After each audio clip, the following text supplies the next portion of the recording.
Hello നമസ്കാരം. Weekly മ്യൂസിങ്സിലേക്ക് എല്ലാവർക്കും സ്വാഗതം. ഞാൻ നിങ്ങളുടെ ഹോസ്റ്റ് ഫെബിൻ. കോവിഡ് വന്നതിന് ശേഷം ഒരുപക്ഷെ നമ്മൾ ഏറ്റവും കൂടുതൽ പറഞ്ഞു കേട്ട ഒരു വാക്കാണ് വർക്ക് ഫ്രം ഹോം, അല്ലേ? ലോക്ക്ഡൗണൊക്കെ വന്ന് ഓഫീസിൽ പോകാൻ പറ്റാതിരുന്ന ആളുകൾക്ക് വളരെ അനുഗ്രഹമായിട്ടുള്ളൊരു കാര്യമായിരുന്നു വീട്ടിൽ തന്നെ ഇരുന്ന് ജോലി ചെയ്യാനുള്ളൊരു അവസരം. അതിനു മുമ്പ് വീട്ടിലിരുന്ന് ജോലി ചെയ്യുന്നവരുടെ എണ്ണം വളരെ കുറവായിരുന്നു എന്നാണ് എനിക്ക് തോന്നുന്നത്. പല കമ്പനികളും കോവിഡ് വരുന്നതിന് മുമ്പ് ഈ കാര്യത്തിൽ അത്ര ഓപ്പൺ ആയിരുന്നില്ല എന്നുള്ളതാണ് സത്യം. ആദ്യമൊക്കെ എല്ലാവരും വളരെ എക്സൈറ്റഡ് ആയിട്ട് സ്വാഗതം ചെയ്തൊരു കാര്യമാണ് ഈ വർക്ക് ഫ്രം ഹോം എന്നുള്ളത്. പലരുടെയും ജോലി പോകാതെയൊക്കെ ഇരുന്നതും ഇങ്ങനെ ഒരു അറേഞ്ച്മെൻറ്റ് സാധ്യമായതുകൊണ്ടാണ്. എന്നാൽ ഈ അടുത്ത് ഞാൻ നാട്ടിലുള്ള ചില സുഹൃത്തുക്കളോടൊക്കെ സംസാരിച്ചപ്പോൾ എനിക്കൊരു കാര്യം മനസ്സിലായി. തുടക്കത്തിലുണ്ടായിരുന്ന ആ ഒരു എക്സൈറ്റ്മെൻറ്റ് വർക്ക് ഫ്രം ഹോമിൻ്റെ കാര്യത്തിൽ ഇപ്പോൾ പലർക്കും ഇല്ല. അതിനവർക്ക് പല കാരണങ്ങളാണ് പറയാനുണ്ടായിരുന്നത്. ചിലർക്ക് അവർ മുഴുവൻ സമയവും ജോലി ചെയ്യേണ്ടി വരുന്നു എന്നതാണ് പ്രശ്നം. വേറെ ചിലർക്ക് വീട്ടിലെ കാര്യങ്ങൾ കൊണ്ട് പലപ്പോഴും ജോലിയിൽ മുഴുവൻ സമയം ശ്രദ്ധ കൊടുക്കാൻ പറ്റാതെ വരുന്നു എന്നുള്ളതാണ് പ്രശ്നം. കോവിഡ് വരുന്നതിനൊക്കെ വളരെ മുമ്പ് തൊട്ടേ വീട്ടിലിരുന്ന് ജോലി ചെയ്യുന്ന ഒരാളാണ് ഞാൻ. ഈ പറഞ്ഞതോ അതിലധികമായിട്ടുള്ള പ്രശ്നങ്ങൾ പലപ്പോഴും ഞാനും തുടക്കത്തിൽ അനുഭവിച്ചിട്ടുണ്ട്. ഈ എപ്പിസോഡിൽ എങ്ങനെ കുറച്ചുകൂടി നല്ല രീതിയിൽ നമുക്ക് വർക്ക് ഫ്രം ഹോം ചെയ്യാം എന്ന് നോക്കാം. വർക്ക് ഫ്രം ഹോം ചെയ്യുന്ന പലരും നേരിടുന്ന ഏറ്റവും വലിയ പ്രശ്നമായി എനിക്ക് തോന്നിയിട്ടുള്ളത് ജോലി സ്ഥലവും വീടും തമ്മിലുള്ള ഒരു ബൗണ്ടറി ഇല്ലാതെ പോകുന്നതാണെന്നാണ്. നമ്മളെ ഏറ്റവും കംഫർട്ടബിൾ ആയിട്ടുള്ള ഒരു സ്ഥലമാണ് നമ്മുടെ വീട്. ഇപ്പം നമുക്ക് ഓഫീസിൽ എന്ത് പ്രശ്നമുണ്ടെങ്കിലും നമ്മൾ വീട്ടിൽ വരുമ്പോൾ മിക്കവാറും നമ്മളത് മറക്കും. കുറച്ച് നേരം ടി വി ഒക്കെ കണ്ട് വീട്ടിലുള്ളവരുടെ കൂടെയൊക്കെ കുറച്ച് സമയമൊക്കെ സ്പെൻഡ് ചെയ്യുമ്പോഴത്തേക്കും നമ്മളൊന്ന് റിലാക്സ്ഡ് ആവും.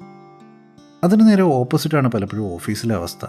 പലവിധ ടെൻഷനുകളിൽ കൂടി നമ്മൾ കടന്നു പോകുന്ന ഒരു സ്ഥലമാണ് ഓഫീസ്.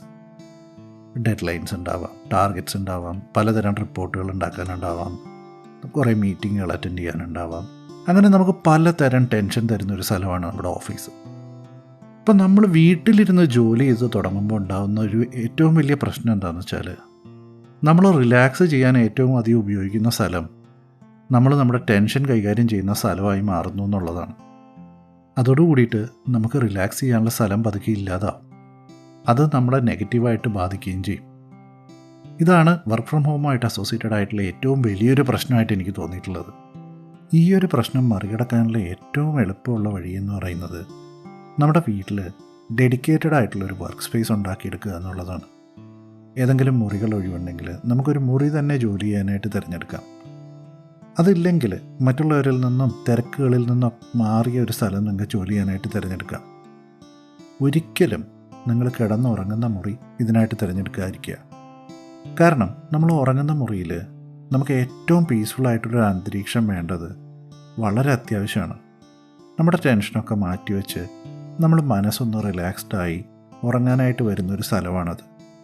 അവിടെ ജോലിയെക്കുറിച്ച് ഓർമ്മിപ്പിക്കുന്നതൊന്നും ഉണ്ടാവാതിരിക്കുക എന്നുള്ളത് വളരെ ഇമ്പോർട്ടൻ്റ് ആണ്.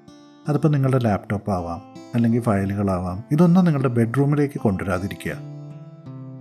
പിന്നെ നിങ്ങൾ വർക്ക് സ്പേസ് ആയി തിരഞ്ഞെടുക്കുന്ന സ്ഥലം അത്യാവശ്യം നല്ല വായു സഞ്ചാരവും വെളിച്ചവും ഒക്കെ ഉള്ളതാണെങ്കിൽ വളരെ നല്ലതാണ്.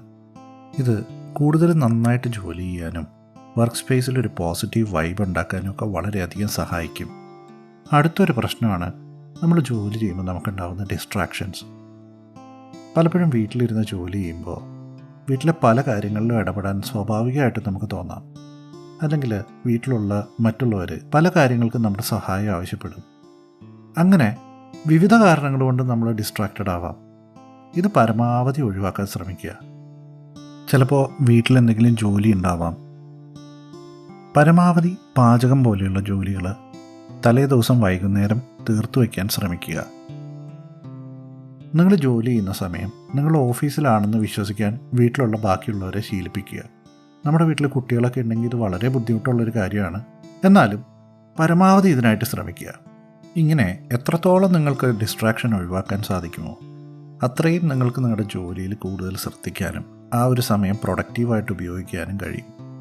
അതുപോലെ തന്നെ പലപ്പോഴും വീട്ടിലിരുന്ന് ജോലി ചെയ്യുമ്പോൾ ഉണ്ടാകുന്ന വേറൊരു പ്രശ്നമാണ് ഓഫീസ് സമയം കഴിഞ്ഞ് നമുക്ക് ജോലി ചെയ്യേണ്ടി വരുന്നു എന്നുള്ളത്. ഇത് ചിലപ്പോൾ നിങ്ങളുടെ ബോസോ മാനേജറോ അത്യാവശ്യ കാര്യമെന്ന് പറഞ്ഞിട്ട് നിങ്ങളെ ഇതിന് നിർബന്ധിക്കുന്നത് കൊണ്ടാവാം. അല്ലെങ്കിൽ ജോലി സമയത്ത് വേറെ ഡിസ്ട്രാക്ഷൻസ് ഉണ്ടായതുകൊണ്ട് പെൻഡിങ് ആയിട്ടുള്ള ജോലികൾ ചെയ്തു തീർക്കാൻ വേണ്ടി നമ്മൾ സ്വയം ഇരിക്കുന്നതാവാം. എന്തായാലും ഇത് പരമാവധി ഒഴിവാക്കേണ്ട ഒരു കാര്യമാണ്.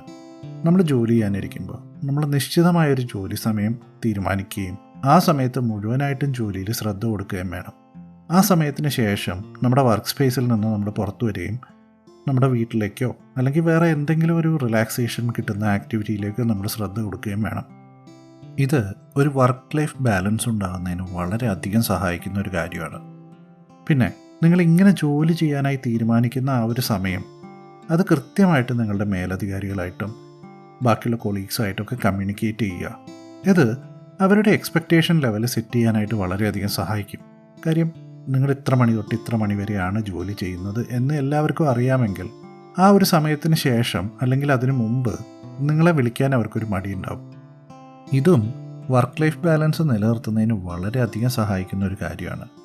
ചില പ്രത്യേക സാഹചര്യങ്ങളിൽ ഇത് മാറിപ്പോയാലും പരമാവധി ഒരു റുട്ടീൻ ഫോളോ ചെയ്യുന്നത് വളരെയധികം ഗുണം ചെയ്യും. ഇത് കൂടാതെ ചെയ്യേണ്ട ജോലികൾ മുൻകൂട്ടി പ്ലാൻ ചെയ്യുന്നതും വളരെ നല്ലൊരു കാര്യമാണ്. ടൈം മാനേജ്മെൻറ്റ് വളരെ ഇമ്പോർട്ടൻ്റ് ആയിട്ടുള്ളൊരു ടോപ്പിക്കാണ്. ഇതിനെക്കുറിച്ച് വേണമെങ്കിൽ നമുക്കൊരു സ്പെഷ്യൽ എപ്പിസോഡ് പിന്നീട് ചെയ്യാവുന്നതാണ്. ഒരുമിച്ചൊരു ഓഫീസിലിരുന്ന് ജോലി ചെയ്യുമ്പോൾ പലപ്പോഴും നിങ്ങൾ എന്താണ് ചെയ്യുന്നതെന്ന് നിങ്ങളുടെ മാനേജർക്കും കൊളീഗ്സിനൊക്കെ അറിയാൻ പറ്റും. എന്നാൽ നിങ്ങൾ വീട്ടിലിരുന്ന് ജോലി ചെയ്യുമ്പോൾ അവർക്ക് ഈ വിസിബിലിറ്റി നഷ്ടമാവുന്നുണ്ട്. അതുകൊണ്ട് തന്നെ നിങ്ങളുടെ വർക്ക് ലോഡ് എത്രയാണെന്ന് കൃത്യമായി മനസ്സിലാക്കാനോ അതനുസരിച്ച് അത് ക്രമീകരിക്കാനോ ഒന്നും പലപ്പോഴും അവർക്ക് സാധിച്ചൊന്നും വരില്ല.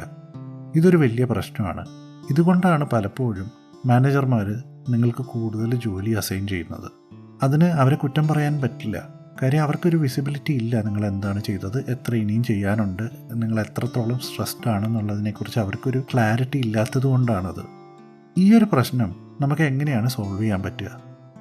നിങ്ങൾ ഓരോ ദിവസവും ചെയ്യുന്ന ജോലി എന്താണെന്നും നാളത്തേക്ക് എന്താണ് ചെയ്യാൻ പ്ലാൻ ചെയ്യുന്നതെന്നും നിങ്ങളുടെ മാനേജറെ കൃത്യമായി ഓരോ ദിവസവും വൈകുന്നേരം അറിയിക്കേണ്ടത് വളരെ അത്യാവശ്യമാണ്. നിങ്ങളുടെ കമ്പനിയിലോ ടീമിലോ ദിവസവും ഒരു സ്റ്റാൻഡപ്പ് മീറ്റിംഗ് ഒക്കെ ഉണ്ടെങ്കിൽ ഈ മീറ്റിങ്ങിൽ നിങ്ങൾക്ക് ഈ കാര്യങ്ങൾ ഡിസ്കസ് ചെയ്യാം. അല്ലെങ്കിൽ നിങ്ങൾ ജോലി ചെയ്യുന്ന സമയം, എന്ത് ജോലിയാണ് ചെയ്തത് തുടങ്ങിയത് കൃത്യമായൊരു ടൈം ഷീറ്റിൽ രേഖപ്പെടുത്തി നിങ്ങളുടെ മാനേജർക്ക് നിങ്ങൾക്ക് ഷെയർ ചെയ്യാം. ഇതിനിപ്പോൾ ഇന്ന് ഒരുപാട് ടൂളുകൾ നമുക്ക് ലഭ്യമാണ്. ഇതൊന്നും അല്ലെങ്കിൽ നിങ്ങൾക്ക് ഒരു എക്സൽ ഷീറ്റിൽ ഇത് കൃത്യമായി രേഖപ്പെടുത്തി അത് ഷെയർ ചെയ്താലും മതി. ഇങ്ങനെ കൃത്യമായി നിങ്ങളുടെ മാനേജറെ നിങ്ങൾ അപ്ഡേറ്റ് ചെയ്യുന്നുണ്ടെങ്കിൽ അത് നിങ്ങളുടെ മാനേജർക്ക് നിങ്ങളിലുള്ളൊരു വിശ്വാസം വർദ്ധിപ്പിക്കാനും നിങ്ങളുടെ ജോലിയെക്കുറിച്ചുള്ള കൃത്യമായ ധാരണ അവർക്കുണ്ടാവാനും സഹായിക്കും. ഇത് പിന്നീട് പലപ്പോഴും നിങ്ങളുടെ അപ്രൈസൽ സമയത്തും മറ്റും നിങ്ങൾക്ക് ഗുണകരമായിട്ട് വരികയും ചെയ്യും. അതുപോലെ കൃത്യമായ ഇടവേളകളിൽ ചെറിയൊരു ബ്രേക്ക് എടുക്കാൻ നിങ്ങൾ ശ്രദ്ധിക്കുക. ഇത് നിങ്ങൾ റിലാക്സ്ഡ് ആയിട്ട് ജോലി ചെയ്യാനായിട്ട് വളരെയധികം സഹായിക്കുന്ന ഒരു കാര്യമാണ്. പിന്നെ പലപ്പോഴും മൈക്രോസോഫ്റ്റ് ടീംസ് പോലെയോ സ്ലാക്ക് പോലെയൊക്കെയുള്ള പല ടൂളുകളും നമ്മൾ കമ്മ്യൂണിക്കേഷന് വേണ്ടി ഉപയോഗിക്കുന്നുണ്ടാവും. ഇങ്ങനെയുള്ള ടൂളുകളുടെ സ്റ്റാറ്റസ് കൃത്യമായി സെറ്റ് ചെയ്യാൻ ശ്രദ്ധിക്കുക. ഉദാഹരണത്തിന് നിങ്ങൾ ടീംസിലൊരു കസ്റ്റമറുമായിട്ട് സംസാരിക്കുകയാണെങ്കിൽ നിങ്ങളുടെ സ്ലാക്കിൻ്റെ സ്റ്റാറ്റസ് ബിസി ആക്കിയിടാൻ ശ്രദ്ധിക്കുക.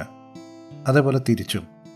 ഇല്ലെങ്കിൽ ചിലപ്പോൾ നിങ്ങളുടെ സ്ക്രീൻ ഷെയർ ചെയ്തിരിക്കുമ്പോഴായിരിക്കും നിങ്ങളുടെ ഒരു കൊളീഗ് നിങ്ങൾക്കൊരു മെസ്സേജ് അയക്കുന്നത്.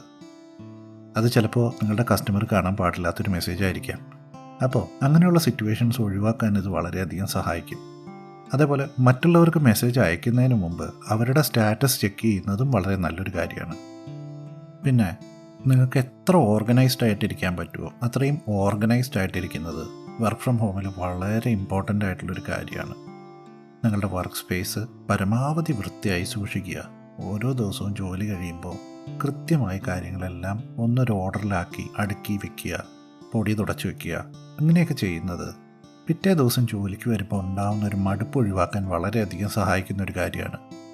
ആകെ കുഴഞ്ഞ് മറിഞ്ഞ് കിടക്കുന്ന ഒരു സ്ഥലത്തേക്ക് നമുക്ക് ജോലി ചെയ്യാൻ വരാനൊരു മടി തോന്നില്ലേ? അത് ഒഴിവാക്കാനുള്ള ഏറ്റവും നല്ല വഴിയാണ് തലേ ദിവസം വൈകുന്നേരം നമ്മുടെ ഡെസ്ക് ക്ലീൻ ചെയ്യുക എന്നുള്ളത്. ഇതുപോലെ തന്നെ വളരെ പ്രാധാന്യമുള്ളൊരു കാര്യമാണ് നിങ്ങൾ ഉപയോഗിക്കുന്ന ഉപകരണങ്ങൾ. അപ്പോൾ നിങ്ങൾ ധാരാളം കോളുകളൊക്കെ ഉള്ള അല്ലെങ്കിൽ മീറ്റിങ്ങുകളൊക്കെ ഉള്ള ഒരാളാണെങ്കിൽ നിങ്ങൾക്കൊരു നല്ല നോയിസ് ക്യാൻസലേഷൻ ഹെഡ്ഫോൺ വളരെ അത്യാവശ്യമായിട്ടുള്ളൊരു കാര്യമാണ്. അതുപോലെ തന്നെ ഒരു നല്ല കീബോർഡും മൗസും ഒക്കെ നിങ്ങളുടെ ബഡ്ജറ്റ് അനുസരിച്ച് വാങ്ങുന്നത് വളരെ നല്ലതായിരിക്കും. പറ്റുമെങ്കിൽ ഒരു ഡ്യുവൽ മോണിറ്ററോ അല്ലെങ്കിൽ ട്രിപ്പിൾ മോണിറ്ററിലോ ഇൻവെസ്റ്റ് ചെയ്യുന്നതും വളരെ നല്ലതാണ്. ഇത് നിങ്ങളെ കുറെ കൂടി മികച്ച രീതിയിൽ ജോലി ചെയ്യാനായിട്ട് സഹായിക്കും. അതുപോലെ നിങ്ങളുടെ വീട്ടിൽ ഇൻ്റർനെറ്റ് കണക്ഷൻ പ്രശ്നങ്ങളുണ്ടെങ്കിൽ ഒരു ബാക്കപ്പ് കണക്ഷൻ ഉള്ളത് വളരെ നല്ലതാണ്.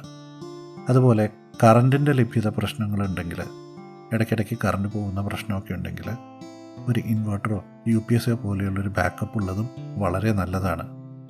പലപ്പോഴും മീറ്റിങ്ങുകളൊക്കെ ഉള്ള സമയത്ത് കറണ്ട് ഇല്ലാത്തൊരവസ്ഥ ഒഴിവാക്കാൻ ഇത് വളരെയധികം സഹായിക്കും. അതുപോലെ വർക്ക് ലൈഫ് ബാലൻസ് നിലനിർത്താനായിട്ട് വളരെ പ്രാധാന്യമുള്ളൊരു കാര്യമാണ് ഇടയ്ക്കൊരു ബ്രേക്ക് എടുത്തൊരു യാത്ര പോവുക എന്നുള്ളത്. എന്നും ഒരേ വീട്ടിൽ തന്നെ മുഴുവൻ സമയവും ചെലവഴിക്കുന്നത് നമുക്കൊരു മടുപ്പുണ്ടാക്കും. അത് വളരെയധികം നെഗറ്റീവായിട്ട് നിങ്ങളെ ഇമ്പാക്റ്റ് ചെയ്യുകയും ചെയ്യും. മാസത്തിൽ ഒരു തവണയെങ്കിലും അറ്റ്ലീസ്റ്റ് ഒരു വീക്കെൻഡ് ഒരു ചെറിയ യാത്രയെങ്കിലും പോകാൻ നിങ്ങൾ വളരെയധികം ശ്രദ്ധിക്കണം. ഇതിന് കഴിഞ്ഞില്ലെങ്കിൽ നിങ്ങളുടെ കുടുംബമായിട്ടോ പങ്കാളിയായിട്ടോ ഒരു നൈറ്റ് ഡ്രൈവ് എങ്കിലും പോവുക. ഉള്ള തുറന്ന് കുറച്ച് നേരം സംസാരിക്കുക. നിങ്ങളുടേത് മാത്രമായിട്ടുള്ളൊരു ലോകത്ത് കുറച്ച് നേരം ചിലവഴിക്കുക. അതിന് സാധിക്കുമ്പോൾ നിങ്ങൾക്ക് കുറച്ചുകൂടി റിലാക്സ്ഡ് ആവാനും ജോലിയിൽ കൂടുതൽ ശ്രദ്ധിക്കാനും കഴിയും. അവസാനമായിട്ട് ജോലി ചെയ്യുമ്പോൾ 101% ആത്മാർത്ഥതയോടുകൂടി ജോലി ചെയ്യാൻ ശ്രദ്ധിക്കുക. എത്ര സമയമാണോ നിങ്ങൾ ജോലിക്ക് വേണ്ടി ചിലവഴിക്കുന്നത്, ആ സമയം ജോലിക്ക് വേണ്ടി മാത്രം ചിലവഴിക്കാൻ ശ്രദ്ധിക്കുക. നിങ്ങളൊരു തൊഴിലുടമയോ ഒരു മാനേജറോ ആണെങ്കിൽ നിങ്ങളോട് ഒരു വാക്ക്, നിങ്ങളുടെ കൂടെയുള്ളവരെ വിശ്വസിക്കുക. പരമാവധി മൈക്രോ മാനേജ്മെൻറ്റ് ഒഴിവാക്കുക. ഈ ഒരു എപ്പിസോഡ് നിങ്ങൾക്ക് ഇഷ്ടപ്പെട്ടു എന്ന് കരുതുന്നു. നിങ്ങളുടെ വിലയേറിയ അഭിപ്രായങ്ങളും നിർദ്ദേശങ്ങളും സംശയങ്ങളും ഇമെയിൽ വഴിയോ സോഷ്യൽ മീഡിയ പ്ലാറ്റ്ഫോമുകൾ വഴിയോ എന്നെ അറിയിക്കാവുന്നതാണ്. നിങ്ങൾക്ക് ഈ പോഡ്കാസ്റ്റ് ഇഷ്ടപ്പെട്ടെങ്കിൽ നിങ്ങൾ ഏത് പ്ലാറ്റ്ഫോമിലാണോ ഇത് കേൾക്കുന്നത് അവിടെ വീക്ക്ലി മ്യൂസിങ്സ് ഫോളോ ചെയ്താൽ പുതിയ എപ്പിസോഡുകൾ നിങ്ങൾക്ക് നോട്ടിഫിക്കേഷനായി ലഭിക്കുന്നതാണ്. അടുത്ത ആഴ്ച പുതിയൊരു വിഷയവുമായി കേട്ടുമുട്ടാം. അതുവരെ വിട. എല്ലാവർക്കും നല്ലൊരു ദിവസം ആശംസിക്കുന്നു. Take care.